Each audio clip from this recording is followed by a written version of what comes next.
Hello students, how are you?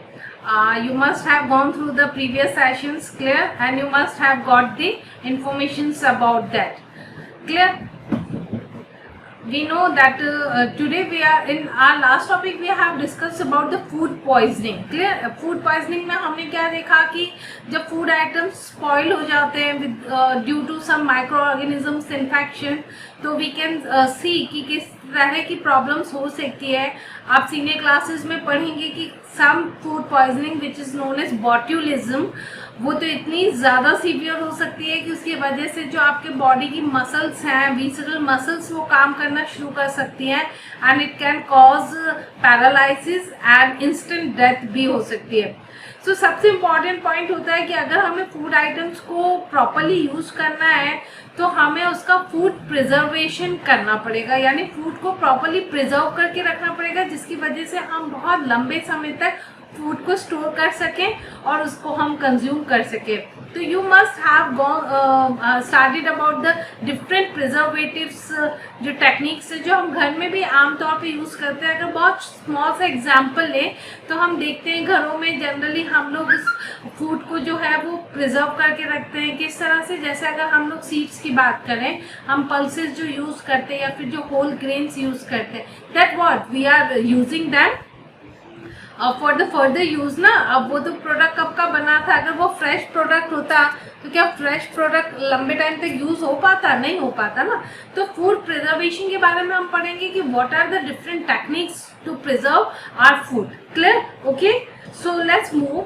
Food preservation जो है वो एक बहुत इंपॉर्टेंट पार्ट है किसी भी इंडस्ट्री का. जो फूड इंडस्ट्री है, जो फूड आइटम्स बनाती है, क्लियर, उसका सबसे इम्पॉर्टेंट पार्ट होता है कि वो अपने फूड को किस तरह से प्रिजर्व करे और वो बहुत लंबे समय तक स्टोर कर सके, ताकि जो हम बात करें, हम अपने इंडिया की बात करें तो इंडिया के डिफरेंट पार्ट्स में भेजा जा सके. और समटाइम्स हम लोग जो होते हैं वो इंटरनेशनल ब्रांड के प्रोडक्ट्स भी यूज़ करते हैं, जिनकी प्रोडक्शन यूनिट दूसरी कंट्रीज में होती है. वहाँ से भी हम फूड आइटम्स लेकर आते हैं, बहुत लंबी डिस्टेंस ट्रैवल करते हैं, अलग अलग क्लाइमेटिक जोन्स में वो रहते हैं और फिर हम उन्हें कंज्यूम करते हैं. तो यहाँ पर एक पॉइंट इम्पॉर्टेंट आता है कि जो फूड प्रिजर्वेशन है वो एक बहुत इम्पॉर्टेंट वाइटल प्रोसेस है किसी भी फूड इंडस्ट्री का. क्लियर? आपने देखा होगा जो हम मार्केट से फूड आइटम्स लाते हैं ना, उसके ऊपर पीछे इंग्रेडिएंट्स लिखे होते हैं. आप एक बार उन्हें इंग्रेडिएंट्स को बहुत अच्छे से पढ़िएगा. उसमें कुछ ऐसा लिखा होता है परमिशेबल प्रिजर्वेटिव्स होते हैं, है ना, एडिड कलर्स होते हैं, एडिड फ्लेवर्स होते हैं, ऐसे एडिड प्रिजर्वेटिव्स भी होते हैं. प्रिजर्वेटिव्स जो होते हैं, प्रिजर्वेटिव्स का काम क्या होता है कि ये प्रिजर्वेटिव्स जो होते हैं उसकी जो फूड आइटम्स हैं, क्लियर, फूड आइटम्स के अंदर जो इन्फेक्शन है, माइक्रो ऑर्गेनिज्म की ग्रोथ को, उसको तो वो टोटली स्टॉप कर देते हैं, इनिबिट कर देते हैं. और जो फूड की लाइफ होती है ना, लाइफ ऑफ द जो फूड है वो इंक्रीज कर देते हैं, जिससे हम लंबे समय तक उन फूड को कंज्यूम कर सकते हैं. क्लियर? अब हमने देखा कि जनरल बहुत सारी सिंपल प्रिजर्वेशन की टेक्निक्स हम घरों में भी यूज़ करते हैं, जो हमने पहले भी क्लास में डिस्कस की थी कि हम घर पे है ना पुदीने की जो लीव्स हैं उसको हम ड्राई करके स्टोर करते हैं. मेथी की लीव्स है जिसको हम कसूरी मेथी बोलते हैं, वो हम स्टोर करते हैं. सीड्स जो हैं वो हम स्टोर करते हैं. पल्सेस हैं वो हम स्टोर करके रखते हैं. तो these are what, these are the achar हम बनाते हैं घर में ना, पिकल्स, और टाइप्स ऑफ पिकल्स जो साल भर तक हमारे घर में चलते हैं. चिप्स बनाए जाते हैं घरों में, वो भी साल भर तक चलते हैं. क्लियर? तो हम घरों में भी बहुत सारी ऐसी टेक्निक्स हैं जो हम इंडिविजुअल अपने इंडिविजुअल लेवल के ऊपर करते हैं. पर जब फूड इंडस्ट्री की बात आती है ना तो वो बहुत सारी हाई टेक्निक वाली मैकेनिज्म्स को यूज़ करते हैं. लेट्स सी, ये जो फूड को घर पे प्रिजर्व करने के लिए हम क्या क्या टेंडेंसी यूज़ करते हैं ना, मेथड्स यूज़ करते हैं. The first method is known as dehydration. Clear?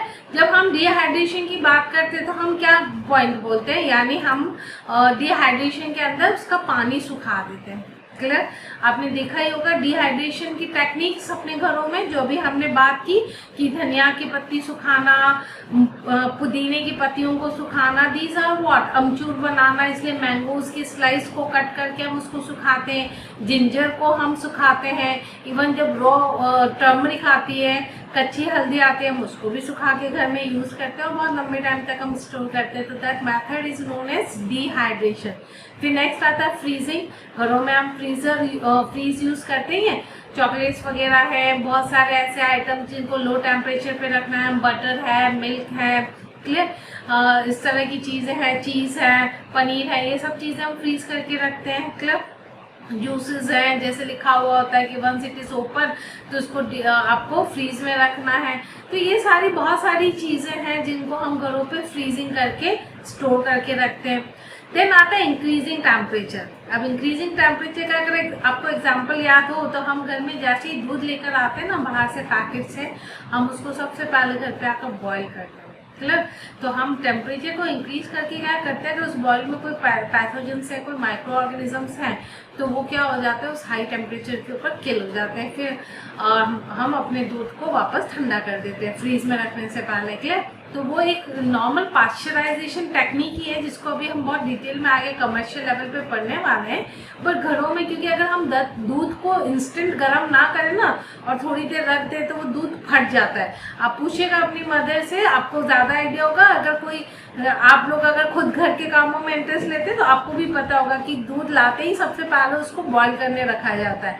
तो हम बाय इंक्रीजिंग टेम्परेचर क्या करते हैं, फूड को प्रिजर्व करते हैं। सेम लाइक प्रिजर्वेटिव्स यूज करके, जैसे अचार अगर बनाते हैं तो उसमें सिरका डालते हैं, है ना, vinegar, that is called acetic acid mix करते हैं, या फिर हम सॉल्ट मिलाते हैं, तो वो प्रिजर्वेटिव्स हैं। सेम लाइक अगर हम लोग जैम्स बनाते हैं घर पे, जैम या जेलीज जो बनाते हैं, जाम जिसको बोलते हैं, तो जैम जेलीज बनाने के लिए हम उसमें शुगर यूज करते हैं, है ना। मुरब्बा बनाते हैं तो शुगर यूज होता है, तो शुगर भी वहाँ पर क्या है, एज अ प्रिजर्वेटिव्स है, क्लियर। तो ये वो टेक्निक्स हैं जिनको हम अपने घरों पे यूज करते हैं। बट लेट्स डिटेल में हम स्टडी करते हैं different preservative methods which are used at commercial levels, clear. सबसे फर्स्ट हमने डिहाइड्रेशन को ही लिया है। डिहाइड्रेशन का मीनिंग क्या होता है कि हमने जो फूड मैटर है, जो फूड आइटम है जिसको हमें स्टोर करना है, तो सबसे पहले हमको उसमें से वाटर को रिमूव करना है, क्लियर। और उसमें अगर कोई मॉइस्चर प्रेजेंट है तो उसको भी रिमूव करना है, ठीक है। जैसे अगर हम सीड की बात करें, हम ड्राई फ्रूट्स की बात करें ना, ड्राई फ्रूट्स क्या है, डिहाइड्रेट ही किया हुआ ना, वो पहले तो वो फ्रूट्स थे, बट अब उस फ्रूट्स को हमने क्या कर दिया, हाँ, सीड्स की बात अलग है कि आप जो कैश्यू यूज करते हो, एलमंड यूज करते हो, ये तो आप उनके सीड्स हैं। लेकिन एक्चुअल जैसे अगर हम बात करें फिग की, हम अंजीर खाते हैं तो एक होता है रॉ अंजीर जो आपने देखा होगा, कच्चा अंजीर, है ना, और एक होता है ये ड्राई फॉर्म वाला अंजीर। तो फूड को अगर आपको प्रिजर्व करना है तो आपको उसमें से वाटर कंटेंट निकालना होगा और उसमें से मॉइस्चर जो प्रेजेंट है वो निकालनी पड़ेगी।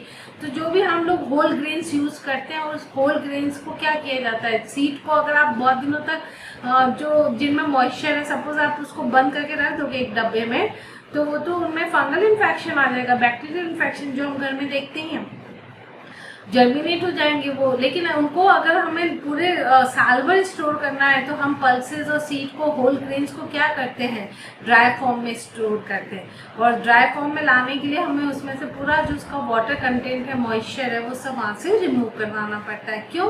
क्योंकि water is highly requirement for the development of, या फिर हम बोलेंगे कि जो माइक्रो ऑर्गेनिज्म की ग्रोथ है उसके लिए टेम्परेचर एंड वाटर ये बहुत इंपॉर्टेंट फैक्टर है। अगर हाई टेम्परेचर और हाई वाटर अवेलेबिलिटी है ना, तो माइक्रो ऑर्गेनिज्म बहुत फास्ट रेट पे ग्रोथ करते हैं।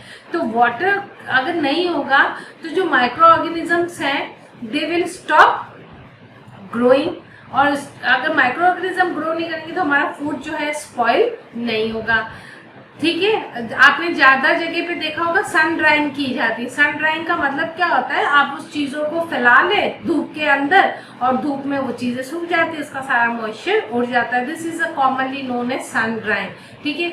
जिंजर्स हैं, पोटैटो चिप्स आपने देखा ही होगा जो इसी सीजन में बनते हैं, तो हम उनको बॉईल करने के बाद में ऊपर छत पे सुखाते हैं, तो सन ड्राइंग ही करते हैं हम उनको। मेथी के लीव्स हैं उसको हम स्टोर करते हैं, तो डिहाइड्रेट करते हैं, दैट वी स्टोर।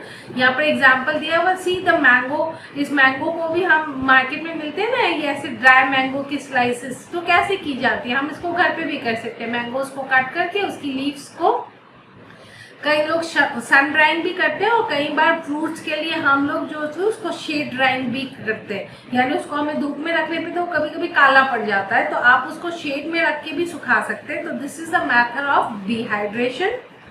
नेक्स्ट हम ले रहे हैं लॉरिंग टेम्परेचर, यानी इसके अंदर क्या करेंगे, टेम्परेचर को काफी लो कर देंगे, क्योंकि लो टेम्परेचर पे भी माइक्रो ऑर्गेनिजम्स ग्रो नहीं कर पाते। जिस तरह से हाई टेम्परेचर पे ग्रो नहीं कर पाते, तो similar like they can not grow on low temperature also, क्योंकि उससे उनका बॉडी का जो मेटाबॉलिज्म है ना, उनकी जो फिजियोलॉजिकल जो उनके रिएक्शंस होती हैं वो लो टेम्परेचर पे नहीं हो पाती। इसके बहुत सारे रीजंस हैं जिनको आप फर्दर सीनियर क्लासेस में पढ़ेंगे, जैसे एंजाइम्स जो हैं वो काम करना बंद कर देते हैं। तो जो लो टेम्परेचर है, उस लो टेम्परेचर पे भी हम फूड को सेव कर सकते हैं, क्योंकि at low temperature micro organism grow नहीं कर पाते हैं। ठीक है, क्यों नहीं, क्योंकि आ गया पॉइंट, क्योंकि जो एक्टिविटी ऑफ माइक्रो ऑर्गेनिजम्स है या उनकी बॉडी की जितनी भी फिजियोलॉजी है वो लो टेम्परेचर पे बहुत स्लो हो जाती है, और वो जो प्लांट्स माइक्रो ऑर्गेनिजम्स हैं वो ग्रोथ नहीं कर पाते, जिससे आपका फूड स्पॉइल नहीं होता। हम घरों में देखते हैं इस तरह से फ्रीजर में रखते, कोल्ड स्टोरेज के बारे में आपने सुना होगा। कोल्ड स्टोरेज के अंदर जो वेजिटेबल्स हैं वो स्टोर की जाती हैं, फिर जैसे जैसे टाइम आता है वैसे वैसे उसको रिलीज किया जाता है। फ्रीजर्स में भी हम ऐसे ही रखते हैं कि हम फ्रीज के अंदर कोई भी फूड आइटम जो है वो कितनी डिग्री सेल्सियस पे रखते हैं, 5 डिग्रीज के ऊपर। तो ऐसे लो टेम्परेचर पे हमारा फूड स्पॉइल होने से बच सकता है। क्लियर, डिले हो सकता है, हम ये नहीं कह रहे कि स्पॉइल ही नहीं होगा। आप अगर कोई खाने की चीज़ है, अगर आप उसको 1 या 2 दिन रखते हैं तब तक ठीक है। क्लियर, जिसमें प्रिजर्वेटिव्स मिले हुए हैं वो तो आप बहुत लंबे टाइम तक रख सकते हैं, जैसे बटर है, घी है, चॉकलेट्स वगैरह हैं ये। लेकिन आप अगर अपने घर की सब्जी है और कोई बची हुई सब्जी है या कोई डिश आपने रखी है, तो आप उसको 1 या 2 ही दिन रख सकते हैं, उसके बाद आप देखेंगे उसमें भी इन्फेक्शन आ जाता है। यानी कुछ माइक्रो ऑर्गेनिजम्स ऐसे हैं जो लो टेम्परेचर पे भी समय के साथ में ग्रो हो सकते हैं और फूड को स्पॉइल कर सकते हैं। तो सबसे इम्पॉर्टेंट पॉइंट क्या होता है कि हमको हमेशा फ्रेश फूड को ही कंज्यूम करना चाहिए। तो फूड फ्रीजिंग करके भी हम लोग माइक्रो ऑर्गेनिजम्स को की ग्रोथ को प्रिवेंट कर सकते हैं। नेक्स्ट हम लेते हैं बाय इंक्रीजिंग टेम्परेचर, जिसको भी हमने एक जनरल पॉइंट में पढ़ा। But here what, how can we do this? Clear, हम जब टेम्परेचर बहुत हाई कर देते हैं ना, तो हाई टेम्परेचर पे माइक्रो ऑर्गेनिजम्स इनएक्टिव हो जाते हैं और उनकी डेथ हो जाती है। तो क्यों? क्योंकि उनकी बॉडी में जो एंजाइम्स होते हैं ना, एंजाइम्स, ठीक है, प्रोटीन्स के बने हुए स्पेशल मॉलिक्यूल्स होते हैं बॉडी के अंदर, they are called enzymes. They are also known as biocatalyst. ये आपकी बॉडी के अंदर जितनी भी रिएक्शंस होती है ना, उन रिएक्शंस को कंट्रोल करते हैं। और हाई टेम्परेचर पे ये एंजाइम्स काम करना बंद कर देते हैं, क्योंकि ये डिस्ट्रॉय हो जाते हैं। जब एंजाइम डिस्ट्रॉय हो गए फॉर एग्जाम्पल, तो फिर कोई प्रोडक्ट बनेगा ही नहीं आगे। क्लियर, कोई फिजियोलॉजिकल रिएक्शंस आपकी बॉडी में होगी नहीं। तो माइक्रो ऑर्गेनिजम्स की बॉडी में अगर उसकी जो एक्टिविटी है वो बंद हो गई, क्योंकि उसकी बॉडी पे एंजाइम काम करना बंद कर दिया है, तो फिर वो ग्रोथ परफॉर्म नहीं करेंगे। 2 मेथड्स हैं जिसमें हम टेम्परेचर को इंक्रीज करते हैं और फूड को स्पॉइल होने से बचाते हैं। The first process is called pasteurization and the second one is sterilization. Clear, we are taking it in deep. हम सबसे पहले पास्चराइजेशन को हम लेते हैं। आपने बहुत बार मार्केट से ऐसा कोई प्रोडक्ट खरीदा होगा ना, अमूल का जो दूध आप लेकर आते हो उस पर लिखा होता है पास्चराइज्ड मिल्क। ठीक है, पास्चराइज्ड मिल्क क्या होते हैं? ये जो मिल्क होते हैं उनको सबसे पहले हीट शॉक देते हैं। हीट शॉक का मतलब क्या होता है? पहले उनको बहुत हाई टेम्परेचर पे रखते हैं एंड फिर सडन उनको एकदम लो टेम्परेचर पे ले आते हैं। तो ये हीट जो टेम्परेचर चेंज का जो शॉक मिलता है ना, ऐसे टेम्परेचर शॉक के ऊपर माइक्रो ऑर्गेनिज्म अपने आप को एडजस्ट नहीं कर पाते एंड देन वो किल हो जाते हैं, और इस तरह से हम अपने फूड को स्पॉइल होने से बचा पाते हैं। Let's study pasteurization. सबसे पहले तो आपको ये याद रखना है, क्योंकि इसका नाम किससे मिलता है? लुईस पास्चर से। तो this technique of pasteurization is developed by Louis Pasteur. Clear, he was the discoverer of this technique which is known as pasteurization. तो पॉइंट ये है कि यहाँ पर हम बेसिकली जो प्रिंसिपल पे काम कर रहे हैं, that principle is change in temperature. How? सबसे पहले हम क्या करते हैं? This is a process in which milk is heated about at about 70 degree Celsius for how many seconds? 15 to 30 seconds and then suddenly उसको क्या कर दिया जाता है? चिल्ड कर दिया जाता है ना। का हाई टेम्परेचर से आप उसको सडन चिल्ड ट्रीटमेंट दे देते हैं और फिर आप उसको स्टोर कर देते हैं। तो ये जो टेम्परेचर में चेंज आया है, ये जो टेम्परेचर का शॉक मिला है ना माइक्रो ऑर्गेनिज्म को, वो ऐसे चेंज टेम्परेचर पे सर्वाइव नहीं कर पाते। क्लियर? तो इससे हम जो उस मिल्क प्रोडक्ट, मिल्क में अगर कोई बैक्टीरिया है, कोई यीस्ट है या कोई मोल्ड यानी फंगस है, तो हम इस तरह से उनको किल कर सकते हैं with the help of pasteurisation process. Very important है। क्लियर? ओके, नेक्स्ट हम जा रहे हैं स्टेरिलाइजेशन। अब स्टेरिलाइजेशन को हम सिंपल सा कैसे समझते? स्टेरिलाइज्ड सिचुएशन आपने पढ़ा होगा कभी, स्टेरिलाइज्ड एनवायरनमेंट यानी ऐसा एनवायरनमेंट जो माइक्रो फ्री हो, जिसमें माइक्रो ऑर्गेनिज्म प्रेजेंट नहीं हो। जैसे लेबोरेटरी में आपने देखा होगा, लेबोरेटरी के अंदर जो एनवायरनमेंट होता है ना, वो असेप्टिक एनवायरनमेंट होता है ना, स्टेरिलाइज्ड एनवायरनमेंट होता है। जैसे ऑपरेशन थिएटर है और वो उनमें ना यूवी लाइट का यूज़ किया जाता है। यूवी लाइट जो है ना वो माइक्रो ऑर्गेनिजम्स को किल कर देती है। आपने अगर देखा होगा स्टेरिलाइजेशन की टेक्निक अगर आपको समझाई जाए ना, तो जो हॉट बॉइलिंग वाटर में ना हम चीज़ों को थोड़ी देर के लिए रख देते हैं। क्लियर? और उसकी वजह से हाई टेम्परेचर, जैसे भी हमने देखा, क्योंकि एंजाइम्स हाई टेम्परेचर पे काम नहीं करते हैं, तो फिर माइक्रो ऑर्गेनिजम्स किल हो जाएंगे। तो हमको इसके लिए बॉइल्ड वाटर यूज़ करना होता है और उस बॉइल्ड वाटर के हाई टेम्परेचर पे फिर माइक्रो ऑर्गेनिजम्स ग्रो करना बंद कर देते हैं। आपने बहुत टेक्निक देखी होगी, आपने यूवी लाइट का बॉक्स देखा है। If you are visiting a parlour, beauty parlours वगैरह आप जाते होंगे, तो जो पार्लर्स के जो टेक्नीशियंस होते हैं ना, वो अपने इंस्ट्रूमेंट्स को एक बॉक्स में रखते हैं, यूवी बॉक्स होता है। तो उनमें वो इंस्ट्रूमेंट उनके स्टेरिलाइज्ड होते हैं with the help of UV rays. Clear? Same like doctors वगैरह भी जो अपने इंस्ट्रूमेंट्स हैं उसको इसी तरह से स्टेरिलाइज करते हैं, चाहे वो डॉक्टर हो या फिर डेंटिस्ट हो। दे स्टेरिलाइज देयर इक्विपमेंट्स, जो भी उनके इंस्ट्रूमेंट्स हैं उन सबको वो स्टेरिलाइज करते हैं। उस स्टेरिलाइज करने के लिए we take boil water and then उस वाटर को हम बॉयल करते हैं हाई टेम्परेचर पे, और उसकी वजह से उसमें जो फूड आइटम है उसको हम बॉइलिंग वाटर में रख देते हैं and that it kills bacteria. Clear? Okay. Next we are moving towards using preservatives. Clear?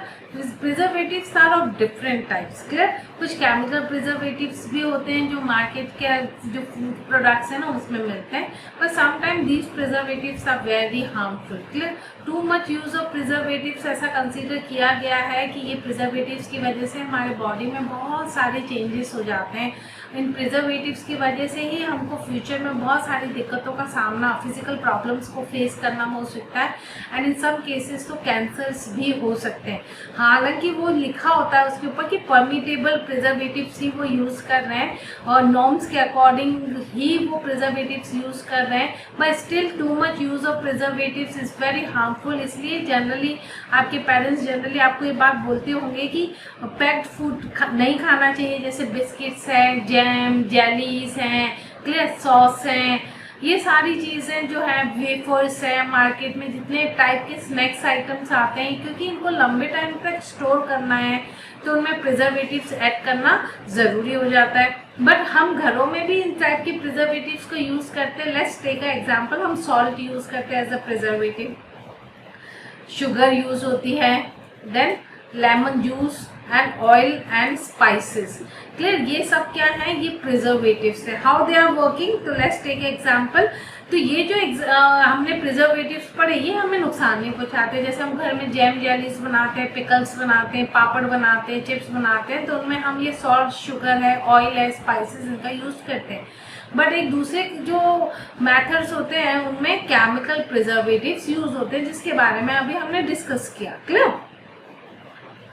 ये जो केमिकल प्रिजर्वेटिव्स हैं जो फूड प्रिजर्वेशंस के लिए यूज़ किए जाते हैं और उनको फूड इंडस्ट्री यूज़ करती है as they are harmless to humans, क्योंकि जनरली ये परमिशेबल वाले ही यूज़ करते हैं। इसलिए पॉइंट तो यही आएगा कि ये नुकसान नहीं पहुंचाते, बट स्टिल प्रिजर्वेटिव्स जो हैं वो आपके जीन्स को मॉडिफाई करने की ताकत रख सकते हैं। ये केमिकल्स बहुत सारी रिसर्च के अंदर ये प्रूफ हुआ भी है, बट स्टिल अभी तक इनकी पूरी स्टडी नहीं हो पाई है। देयर आर डिफरेंट टाइप्स के प्रिजर्वेटिव्स होते हैं मार्केट में, इनमें जो सबसे इम्पॉर्टेंट हम ले रहे हैं वो है सोडियम मेटाबाइसल्फेट एंड सोडियम बेंजोनेट। आपको क्या करना है, आप अपने मार्केट से जो भी अगर कोई फूड आइटम आपने लाया हो ना और जिसके पीछे उसके अंदर कंटेंट लिखा हुआ हो कि इसमें क्या क्या ऐड किया गया है, तो आप उसमें पढ़ेंगे उसमें जो प्रिजर्वेटिव्स हैं अगर उनके नाम लिखे होंगे तो आपको उनकी लिस्ट बनाना है। क्लियर?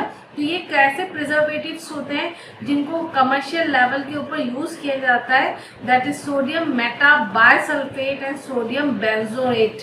क्लियर? दोनों के नाम आपको याद रखने हैं। These are the preservatives, chemical preservatives हैं which are used by the industry, food industries to keep their food items जो भी हैं उनको लॉन्ग टाइम तक फ्रेश रखने के लिए, उनको स्पॉइल होने से प्रिवेंट करने के लिए या फिर माइक्रो ऑर्गेनिज्म की ग्रोथ को इनिबिट करने के लिए they are using such preservatives. Clear?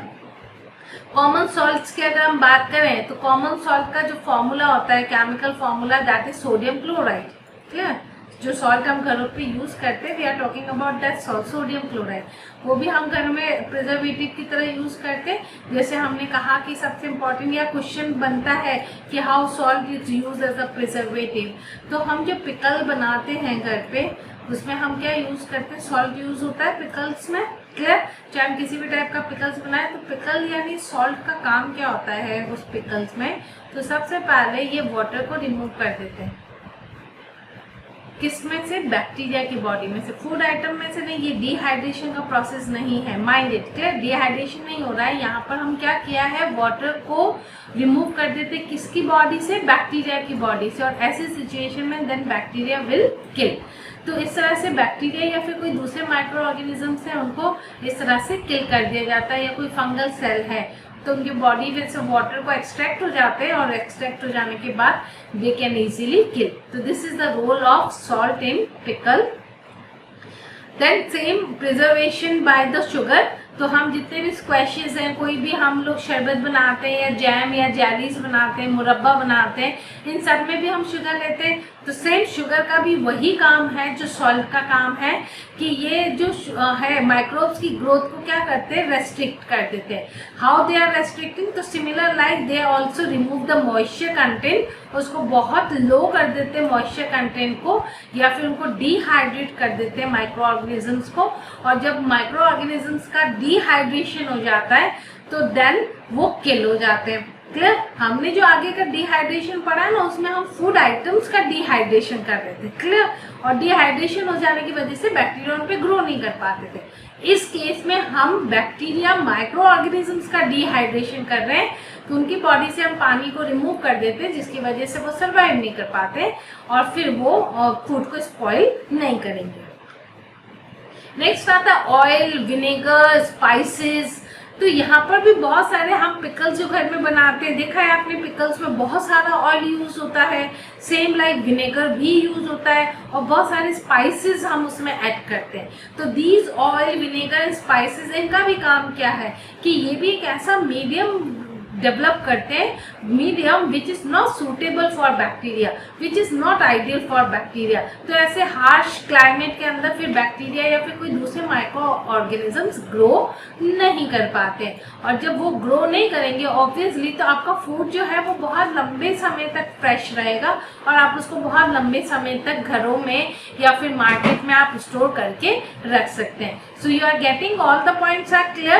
Today we are only starting about the food preservation. छोटा ही टॉपिक है इसलिए ध्यान से पढ़िएगा, नोट्स भी बनाते रहिएगा। नेक्स्ट आ रहा है स्टोरेज एंड पैकिंग करके।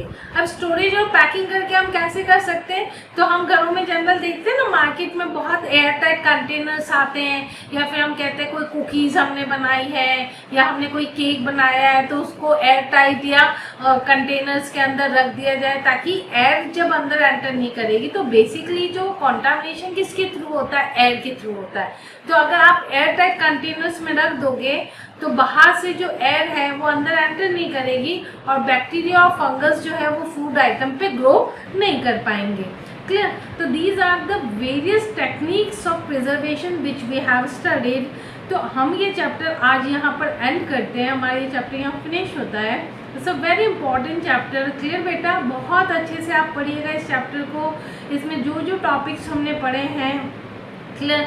जैसे आपको मैंने बहुत इनिशियल में बोला था कि आपको सबसे पहले तो डिफरेंट माइक्रो ऑर्गेनिजम्स का एक चार्ट प्रिपेयर करना है और उनके कैरेक्टरिस्टिक्स को आपको लिखना है and you have to memorize those characteristic ना, आपको याद होने चाहिए, वो आपको पता होना चाहिए कि कौन सा माइक्रो ऑर्गेनिजम्स में क्या स्पेशलिटी है, क्या उसके कैरेक्टराइज फीचर्स हैं। फर्स्ट पार्ट हमने वो लिया डिफरेंट टाइप्स के माइक्रो ऑर्गेनिजम्स के बारे में पढ़ा, फिर हमने उनके इम्पॉर्टेंट रोल्स के बारे में पढ़ा और यूज़फुल माइक्रो ऑर्गेनिजम्स के बारे में पढ़ा, फिर हमने हार्मफुल माइक्रो ऑर्गेनिजम्स के अंदर डिजीज़ को लिया है।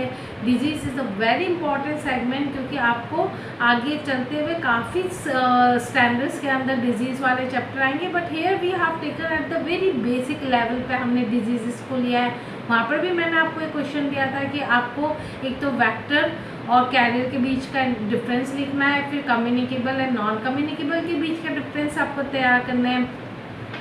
प्लस मैंने आपको बहुत सारी डिजीज़ के जो नाम लिखवाए थे और उसके बारे में बोला था कि आपको याद होने चाहिए कि कौन सी डिजीज़ कौन से माइक्रो ऑर्गेनिज्म से कॉज हो सकती है, किस तरह से हम डिजीज़ को प्रिवेंट कर सकते हैं। बेसिक मैथड्स अगर हम यहाँ पर देखें ना, तो किसी भी एक हेल्दी लाइफस्टाइल के लिए क्या चाहिए होता है, ठीक है, हम फूड प्रिजर्व करके रखते हैं और फिर हम हेल्दी फूड को कंज्यूम करते हैं। क्लियर। ये वाला जो पिक्चर है ये यहाँ पर मैंने इसलिए इंट्रोड्यूस किए ताकि आपको पता चले कि इन चीज़ों का आपकी लाइफ में बहुत इंपॉर्टेंट रोल है। यहाँ पर जो 3-4 चीज़ें बहुत इंपॉर्टेंटली दिख रही है ना, उसमें अगर आप हाईलाइट करेंगे ना तो सबसे इम्पॉर्टेंट दिखाई देगा एक्सरसाइज। क्लियर।